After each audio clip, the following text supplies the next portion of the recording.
everyone. Welcome to the Horror Room. I'm Travis Bruce, and today we're doing another Women of Horror Spotlight. Today I have with us, she's an author, and she's doing her debut novel, which is called Crushing Snails. I have with us Emma E. Murray. Emma, welcome to the Horror Room.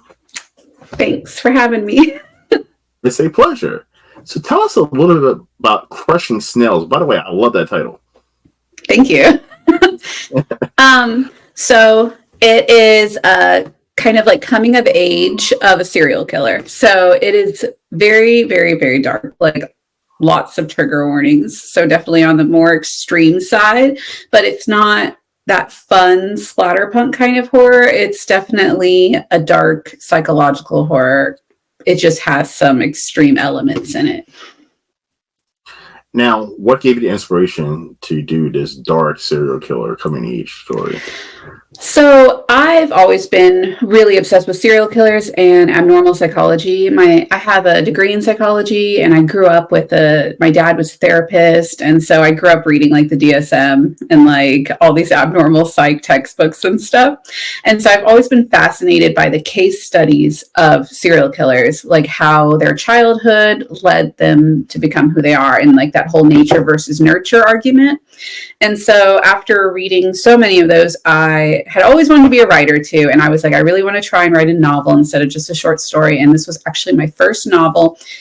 I wrote it originally 8 years ago. It's been like pretty much completely redone before it got to where it is now. But it was just a story that was in my mind where I really wanted to explore like all the different factors that contribute to someone becoming a really violent offender. And so it's just, I really wanted to also get into that gray morality, which tends to be a big factor in all of my writing, which is that people aren't necessarily evil or good. Like everyone is on that spectrum somewhere in between. And so it really is supposed to show you like a little bit of empathy for a serial killer. So that's definitely part of what I want you to walk away feeling. And I actually think the same way. I mean, listen, not total empathy, but like so I'm a huge serial killer fan. I wanted to be like a criminal profiler at one time, but I became a mortician instead. But I became a mortician instead, which is even creepier. But yeah, that's an awesome job, though. Thank you. It's a rewarding job too. But when it comes to serial killers, it's that early developmental years when it comes to especially boys.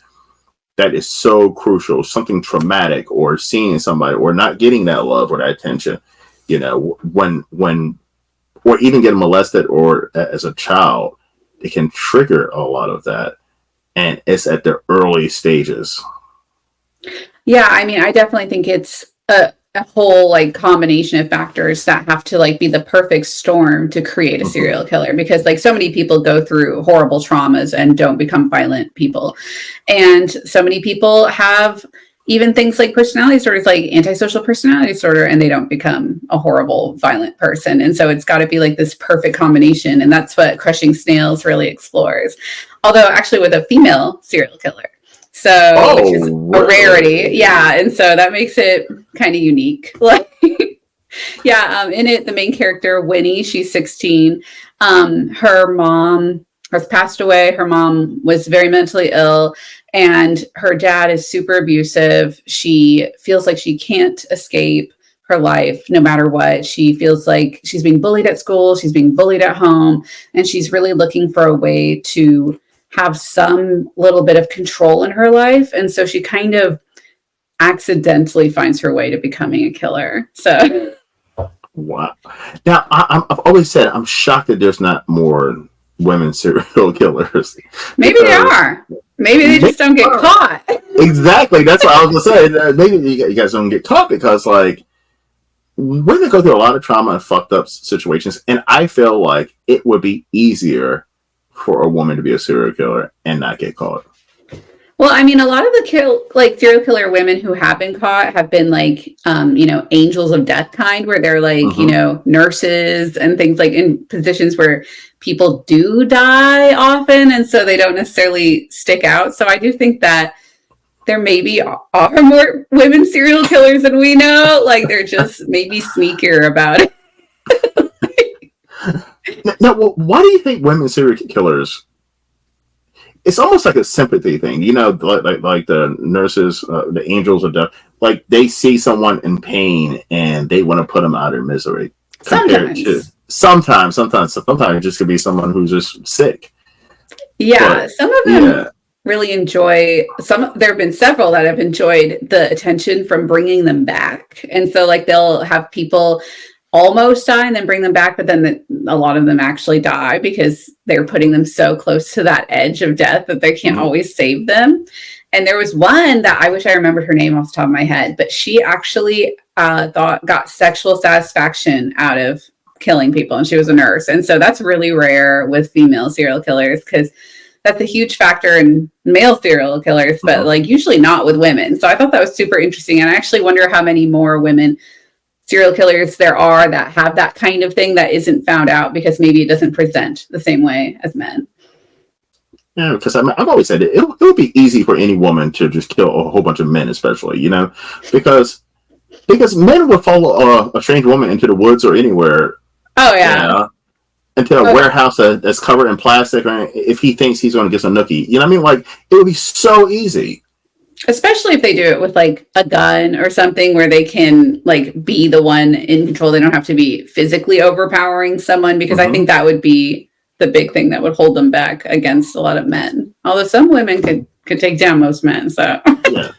Especially if you get a man in a vulnerable state. Like, if you get him in a vulnerable state, like the saying, with his pants down, like, it's just done at that point. And I just feel like that would be the way to go. maybe they're out there. Yeah. Maybe like maybe they make it like not look like a murder and that's how they get Yeah. away with it.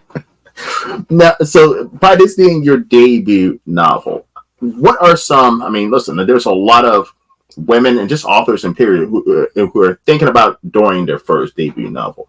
What are some things that you ran into that was completely unexpected? You were like, "Holy shit! I had no idea this was something that's a roadblock that you could pass on to them." I think that for me, I really wanted to not self-publish because I was really like it's overwhelming. I still think it's the most impressive thing. All my friends that self-publish because it is so much all on you. And so I was like, well, I'll find like an indie publisher. And it was actually a lot harder to find a small pub that was willing to take on something that was kind of extreme. Like they're very niche. And so you have to kind of before you like not that you should write towards a certain publisher, but like you might want to have an idea of like where can you pitch this whenever it's done, like if you're going to want to work with an indie publisher, because not all of them are going to be interested in all kinds of horror just because they're like a horror niche. Like they might be like, oh, we do more, supernatural stuff, for instance, which most of my writing is not. Some of it is, but a lot of it is more like, that mixture of like crime and horror. So that's definitely one thing. Another thing is just, I mean, when I started, I really thought it was going to be like, I knew there'd be edits and stuff, but I thought I was going to draft it and it was going to be basically perfect. And like, I think that it was very like a wake up call to realize how much I was going to have to rework it because novels are a whole nother thing. Even if you're already writing short stories, or even like novelettes and novellas, I think like once you get to that really long novel length, like where it's usually around like 60K words at least, and like Mm-hmm. Crushing Snails is like 85 or something. It's just like to get all the beats perfect and to get it to be where it keeps the reader hooked and everything, like you're going to have to do a lot of revising. And I think that at first was really hard for me, like, and to get those like first feedback from beta readers and then from like agents and then like editors and stuff. And like, you just keep hearing like, change this, change that. And like having to come to terms with like finding that middle ground where it's still your work and you love it, but it also satisfies what readers want, for instance, because Yeah. usually that's what people are pointing out is like things that readers want, Because it has to be tough. I mean, because you probably see this as your baby, and you're like, "What? You want me to change it?" Like, Oh yeah. like I like it the way it is, but I guess that's a benefit of having an editor and those eyes on it, and even like the beta readers. Because listen, I've said several times, I've read several self-published indie horror novels, and not all of them, but there's a portion of them like it doesn't hit the beats. You know what I mean? And it's like, whoa, what happened there? Did I miss something? And it just not. It's not organized. It doesn't. It's not coherent.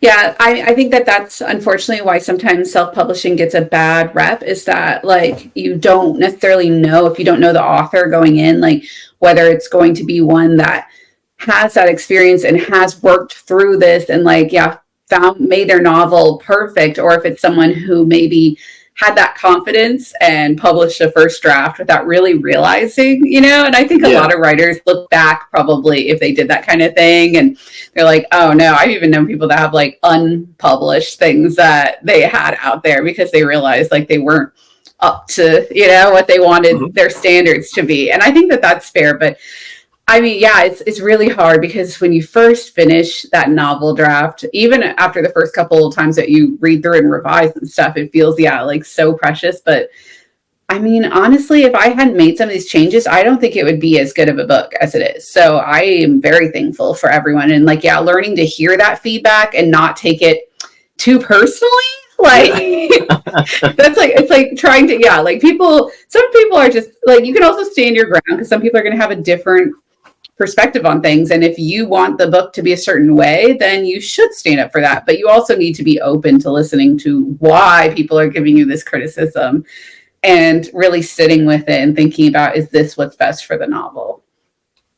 Now, do you pay attention to reviews at all?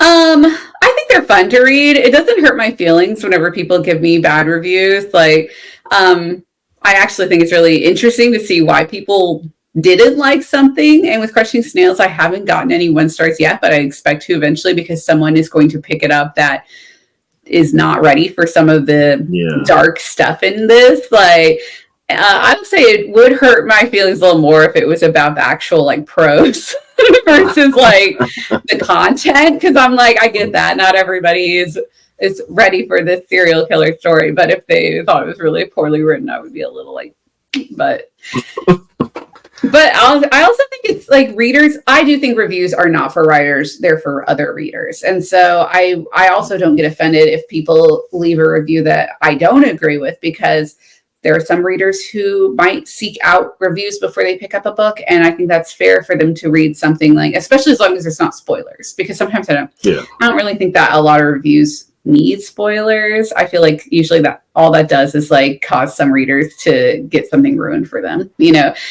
And I think that it really helps sometimes for readers to read something that they're like, oh yeah, this wasn't for me at all. Like if they said I was like super purple or something, like, okay, maybe I'm not for them then, and that shouldn't be for me to take that criticism, That's for some reader to decide whether they want to pick up that book. So, but I think most writers should not look at reviews, because almost everyone I know who does, it's a bad idea. Not everyone has thick enough skin. I don't think either. Because even me, like I support indie creators, like filmmakers, horror filmmakers, and authors.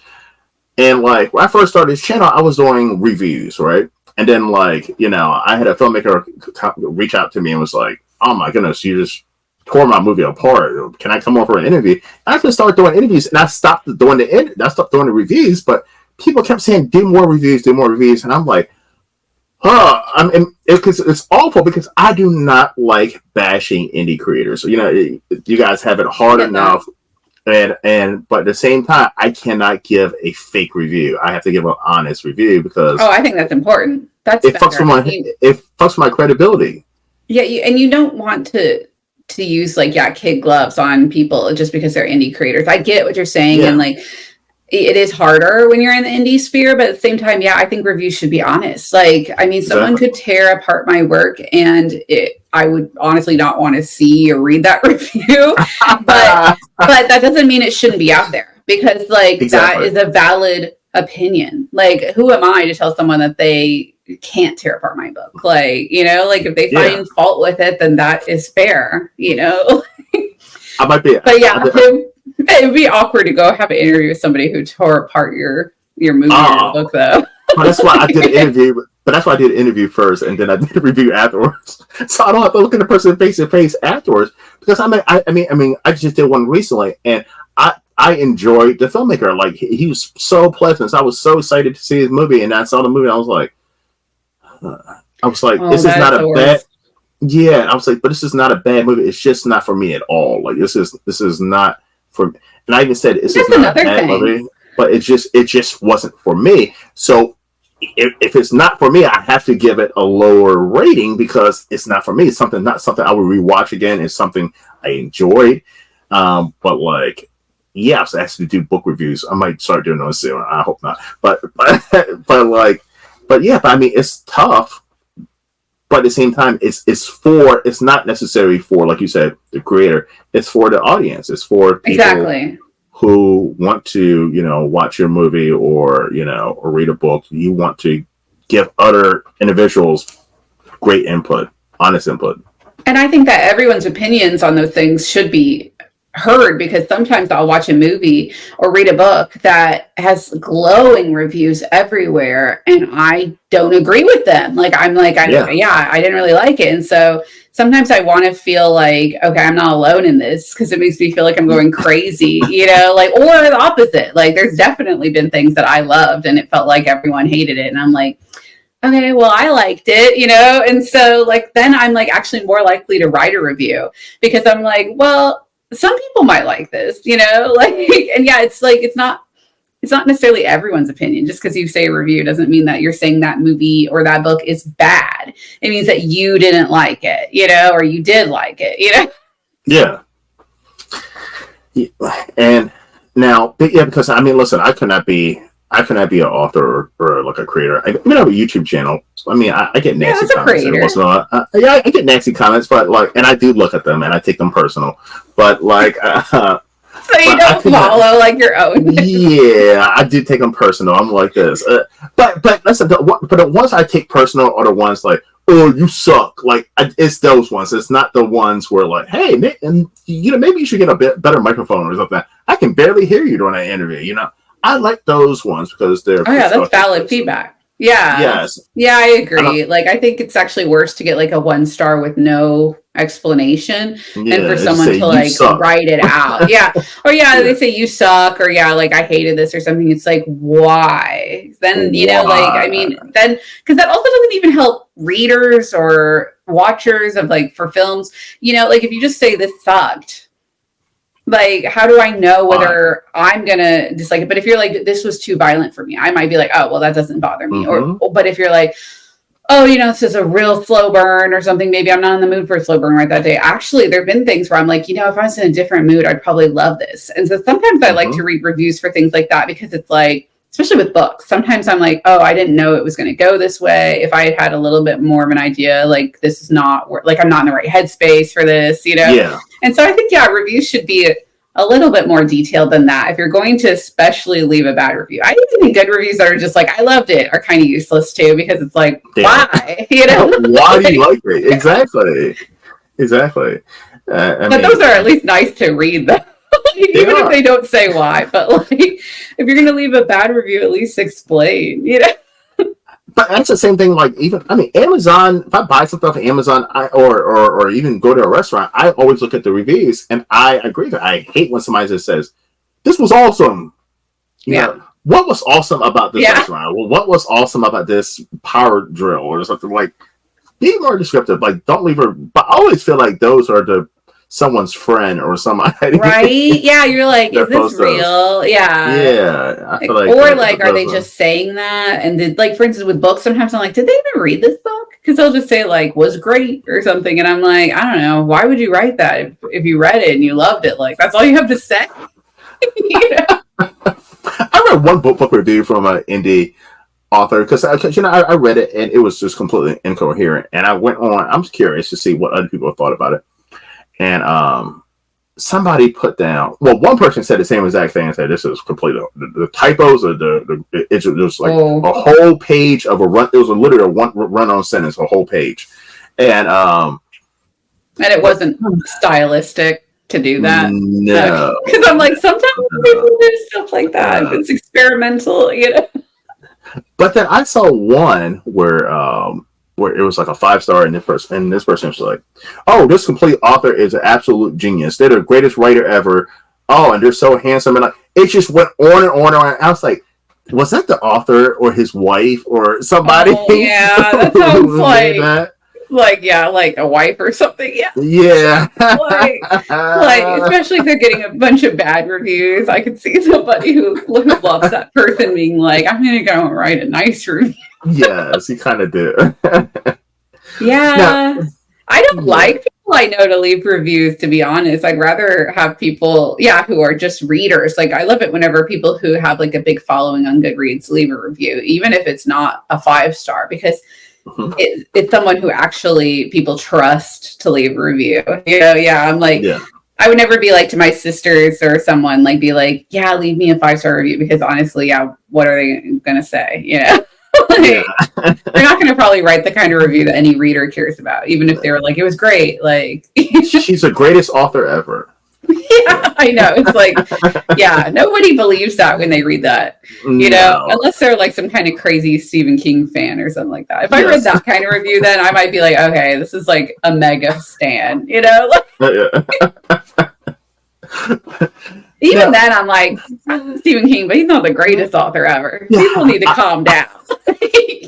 I'm always skeptical when somebody say it's the greatest thing ever. Like I'm always skeptical when somebody says, "Oh my god, this was the greatest movie ever," because it fucks my mind up. Because I'm going in now thinking that I'm going to see the most amazing or read the most amazing thing ever, and then it almost does the complete opposite for me. Like I wind up hating the movie or the book. Like, oh yeah, because it puts the bar so high. Yeah, I have that yeah, too. I actually don't. Recently, I've been trying really hard to go into movies, especially blind, because I feel like yes, people are always so polar on everything. Like they're every single, especially in horror, people every single hmm movie that comes out, people are either like it's the best movie I've ever seen, or they're like, oh, it was total trash. And then I don't know. I don't like going in feeling all like, you know, some of my friends hate this and some like it. Am I gonna like it? You know? yeah. It's too much pressure. It's too much pressure. I Yeah. mean, it's like.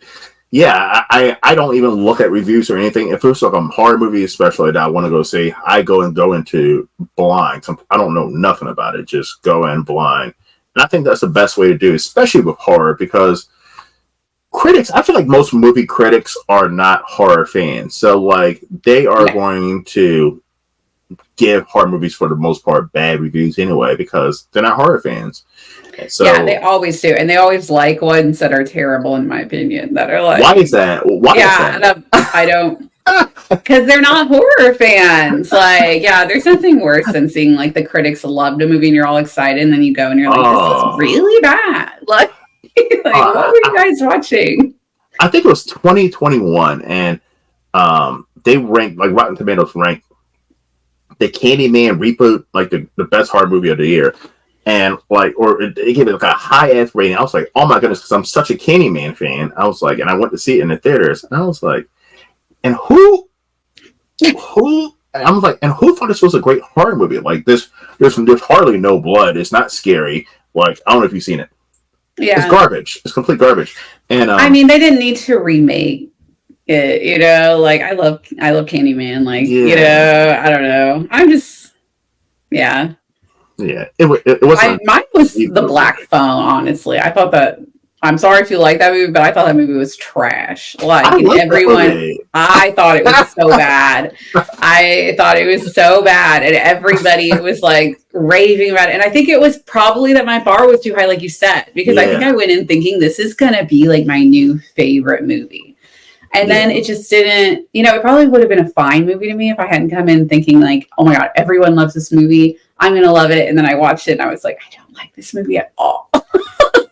but I tell the story. If I tell the story about the first Terrifier, right? I tell the story about all the time the first Terrifier, and the reason I think I dislike that movie so much is because every horror fan was saying, "Oh, this is the greatest horror movie ever. Oh, it's so gory, this and that, blah blah." And I went into that movie and I was like, "Oh my goodness, I'm going to see something I've never seen before." And I'm Yeah, like, people made it sound like that. Yeah. "Yes," and it's a horrible movie. Listen, great gore, great Yeah, the gore is villains. great. Yeah, it's a great villain, but it's a really bad movie. It's hard to. It's 2 hours too. Like who the hell makes a horror movie? No, I'm sorry, 2.5 hours. Who the hell makes a horror movie 2.5 hours of just gore candy? I'm like this is unwatchable. Yeah, Yeah, I think that it's great gore. It's fun in that way, but like people who said it was like the best horror movie, I don't know what It they think ruined it for me. horror is. Yeah, like I don't Yeah, know. Like but that's the thing is people are also allowed to have their opinions because that's true. like I do know people who absolutely love it and it is their favorite horror movie and they do like horror. So Hmm. but they're very gore crazy people. So I'm like, all right, maybe that's what their like standard is for like a good horror movie, you know, it's like is it gonna have Yeah, awesome effects? And I'm like, I mean that matters, but I think a story matters more. And yeah, Terrifier has a terrible story. Like but you know something? Do you know something crazy? Like I ask, women horror creators all the time since I've had my share for about what a year and a half. I always ask them like, what is your favorite horror movie, or like what do you like, so like before the interview, and I would say 75% of them, 75%. I'm not making this up. Say Terrifier. really? I'm Yes, kind of surprised. which is shocking because if you watch the Terrifier movies, they are overly misogynistic, and I mean, they are kind of exploitation. fun with their gore, and like, I mean, they are misogynistic, but like, Yeah, a lot of horror is like so. but So I I'm would think surprised because they're not that great. yeah, but I would think more. I would thought more women would have said Nightmare on Elm Street or X or something like that. I was like Or Terrifier Pearl. Oh, I love or Pearl. I haven't Pearl. seen Maxine yet. Oh my god, I need to see Maxine's it. great. Maxine's great. But like I would have thought a 75%. But no, women love Terrifier. They love Art the Clown. I gotta ask my friends now if they love Terrifier. They I'm love like, Terrifier, Art the Clown. I'm like, it's yeah. no, it's Most not even in my top like 50. I don't think. Like, but no, yeah, it's yeah, fun. I could see recommending it to some people who just love over the top gore, yeah. especially the second one. I think the second one is better. I like the second one. I saw it in the theaters, and it's so much better. It's so much better. Still not my Yeah, cup of tea, totally, yeah, but so much better. It had somewhat of a story. exactly. Like, yeah, it made more sense. Yeah. Because I actually said, and part two had a story, and a filmmaker asked me one time, I was like, and what was the story, Travis? And I said, yeah, I don't know what the story was. Like, I don't know what the story was. But does have more of a story than the I first mean, one. yeah, it does. Yeah, But the there's no, first one it's just kind of gore. Like, yeah. So I can't say it has a story, but it has more of a story than the first one. So whatever that means. it does. It has a story. Yeah, somewhat of a story. Yeah. Yeah. Hey, okay, Emma. Listen, as you know, this is Horror Channel. I like doing this. Towards the end of most of my interviews, I'm gonna ask you 3 random horror questions. This is personal opinion. Okay. All right. The first one is: what horror movie series do you absolutely dislike? You don't understand the hype behind it. You just don't get it. Hmm. Hmm. I'm trying to think because, to be honest, I think most series like they have at least one that I thought was pretty good. So I'm like, hmm. I mean,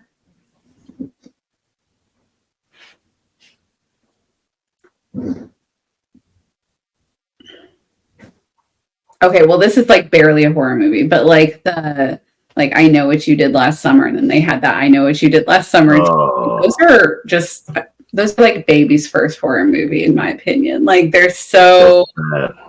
yeah, they're so bad. And like, you know what, everyone I know, like whenever I was like a teen, loved those movies. And even back then I was like, this is crap. Like what do you This guys is not like? horror. Yeah. Oh, honestly, Scream also. Like any of that teenage kind of like I kind of forgot about Scream because I'm so it's not I've seen most of them in theaters though. Hmm. So obviously I'm still Me giving too. money. Like What kind of screen poster up here from the last one yeah, that I saw? I must not hate them that much since I keep giving them my money, but every time I walk away from it, like, ugh. I but I agree with you. Like Scream is my favorite out of that teenage horror movie. A whole bunch of talking. You know what I mean? It's my favorite one, I guess, series.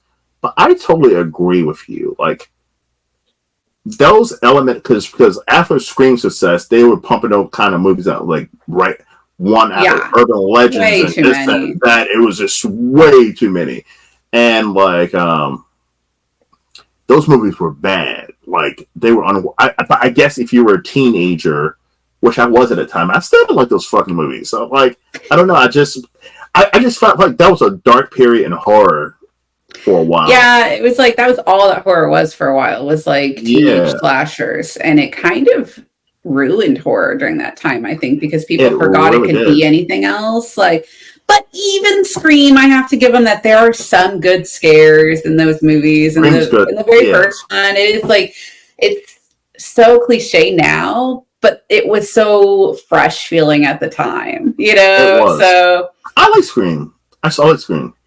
I feel like it's one of those, I really should never rewatch any of them because, like, I'll never rewatch the newer ones. I definitely walked away like, oh, but like, yeah, even the original one, then I'm like, I have some fond memories. I think if I rewatched it, I would be like, this is just the worst.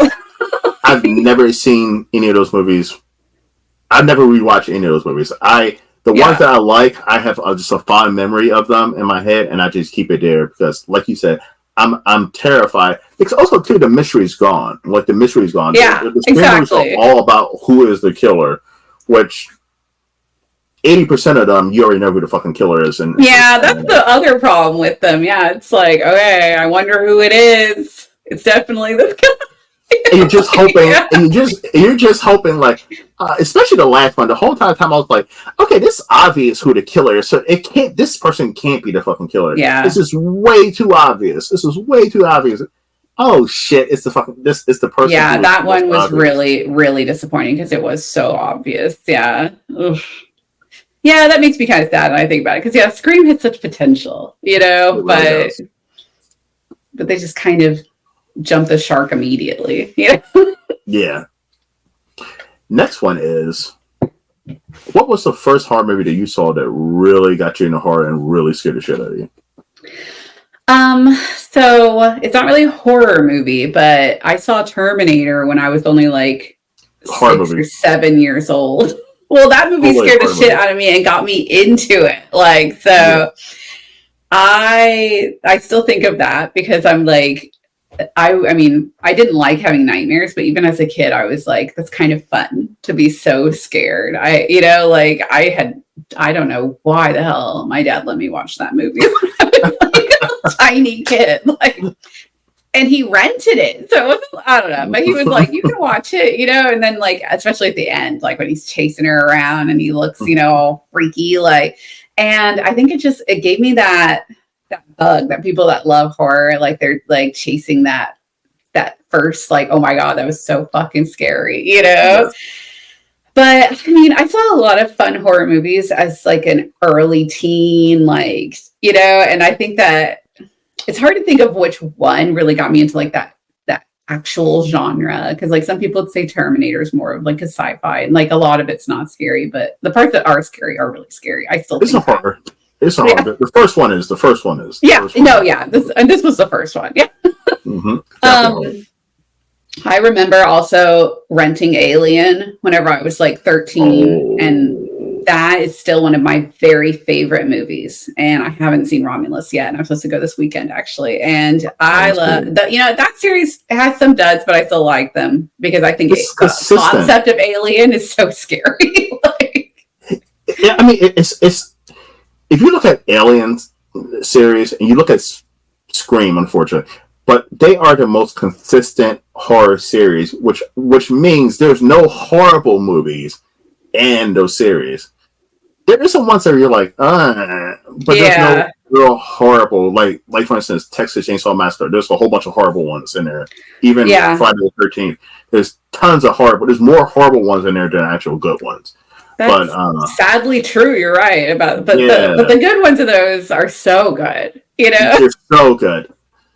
But yeah, and I'm Alien. You're right. All of them are at least okay, but that first Alien is just. I still think it's like a perfect movie. It's so scary. It's so crazy. Like it's just the suspense is amazing. Like, and honestly, I just think there's nothing scarier than something freaking attaching it to your face and then bursting out of your chest. Like. I mean, the first two were just. I mean, they're just both perfect movies. I mean, when it comes to, I don't care. Some people say they're sci-fi. I consider them horror, 100%. I mean, they're sci-fi horror. I think they're both, Yeah. definitely. Like, I think that there are so many genres of horror, and people like to try and put it into like such a little confined thing. And I'm like, Mhm. no, there's so many. If it is horrifying, then it's a kind of horror, like. But yeah, I'm really excited to see Romulus now. I talk about I want to say it too. I've All heard right. it's really good, but I I'm hear like it's trying really to not good too. bar Yeah. too, like you said. But I know No I one like said no it's the matter what. greatest thing ever. Yeah, and no one said it's the greatest alien movie yet. Oh my goodness, I would hate that if somebody said that. But yeah, No, nobody that's said what that. I'm I mean, nobody would dare Yeah. say that whenever I they've hope seen the not. I first hope Alien. Like, it's just never going to be as good as that. All right, all right. And the final question. This is a fun one. Okay, you could be trapped in a room with one horror villain, right? Okay. You have to pick one day. You feel like you could take them in a fight. Who would it be, and why? Oh my God. Take them in a fight. Or you could survive. Well, okay.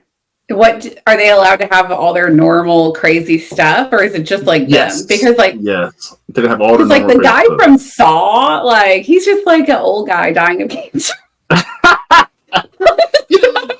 You're not gonna pick the old guy. Yeah. If he gets to set up all of his stuff though, like I feel like I could take him. Like I mean, if I don't wake up like in like the reverse bear, I'm like, I feel like I could just like punch that guy out. Like he's like this close to dying in almost all the movies anyway. He really is. That's a good one. No one's ever said that one. Most people say to like Chucky or something, but I'm like, even Chucky used stealth, right? So Yeah. Chucky's not going to come at you face on. Chucky's going to hide and this and that, and then your back's turned. He's going to slit your fucking Achilles tendon or something, you know? Yeah, So, it's the kind of villain that you think you can take, and then in real life you would totally die. Yeah. You would totally die. But like, I always say it like a child or something, you know, when I pick my answer because. But yeah. Oh my goodness. What is his name? Shit. I forget. I've seen like all those movies too. You know, that's a His series name. that's like a guilty pleasure of mine. I know they're not Yes. very good, but I really think they're fun. Tobin and Bell, because I have his autograph Saw mask up there on my shelf, but it's a what's it called? Is the actor, but that's a good one. You're gonna Right? beat up Yeah. you're gonna beat up an old dying man. Shame Well, on you could you. beat up a child, apparently. I feel It's like an we're equal, okay? It's an evil child that's trying to fucking kill me now. Okay. And the Saw guy is kind of evil. He thinks he's not, but he is. Like, He's like especially that. as the movies went on and on, it's like some of these people at the beginning they did things that were wrong. Later on, it'd be like you didn't floss every night, and so now you have I know, to you think die. it's Like you have to cut off your hand. But Emma, he's like bedridden. And That makes it so much easier. You just gotta walk into this hospital bed and just punch him in the face. Just get smothered. Dude. Oh, it's so fucked up, Emma. That's cold. That's cold. All right, Emma, where can everyone find you? So I have a website, emmaemurray.com, and it has links to all my books that are coming out. It has Crushing Snails, which is out. And it has lots of free short stories to read too, because I've had a lot of stories out in like literary magazines and stuff, free to read online. So if you want to try out some of my stuff before you commit to reading a whole novel, you can do that. Awesome. Listen, everybody, the link to Emma's website is down in the description box. Please go ahead and grab your copy of Crushing Snails. Emma, this was fun. It was fun. Thank you for having me. You are so fucking cold. You're just gonna whip a dying man's ass laying in bed. Oh, come on. He deserves it. That's He's so evil. fucked up. That's so fucked up. All right. And yes, I totally agree with you. Like the last couple Saw films, it was literally, oh, you fucking jaywalked and you're gonna fucking die now. It was just like ridiculous. I was like, really? Like this kind of lost the threat. Yeah. So bad for those people. I'm looking like, well, I was like, well, this person is just a receptionist for a shitty company that's fucking scamming people. She's just trying to pay her bills. She's a single mom. Like, does she feel deserve that way to about die? so many of the victims, honestly. So many of them, it's like, really?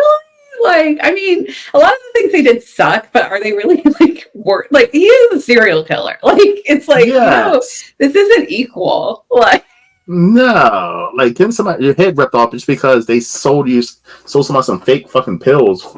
yeah, Come like, on. I mean, is that the punishment? and Just that first yeah. one though was incredible. Such a I good love the first movie. one, and the last one was good too. Yeah, I mean, I think they're all good enough to like recommend, but like I can see why people are not fans of some of the middle Yeah, I'm ones. not a I'm like, fan. yeah, they're kind of cheesy. I love to see all the weird traps though. That's like the whole reason to go. Yeah, it really is. Because the story is totally lacking. Yeah, I mean, by like the third one, I'm like, oh, who cares? Like, what are you Yeah, going to do to these random people who exactly. jaywalked? I know. Or the poor lady who was selling flowers on the side of the road, and she didn't have a permit. You know what I mean? That's the next one. Exactly. It's fucked up. All right, listen. So in my listen, I'm taking it back. I don't feel bad about you punching him in the fucking face. He deserves it. He deserves For it. real, I'm sure he jaywalked at some point or something. There's no way he's like this angel, you know? He killed so many innocent People. people. He killed innocent in horrible ways too. I know. Oh my goodness. Oh my goodness. All right, listen, everyone. Well, thank you for coming to the Horror Room. I'm Travis Bruce, and that is Emma E. Murray. We'll see you next time. Take care.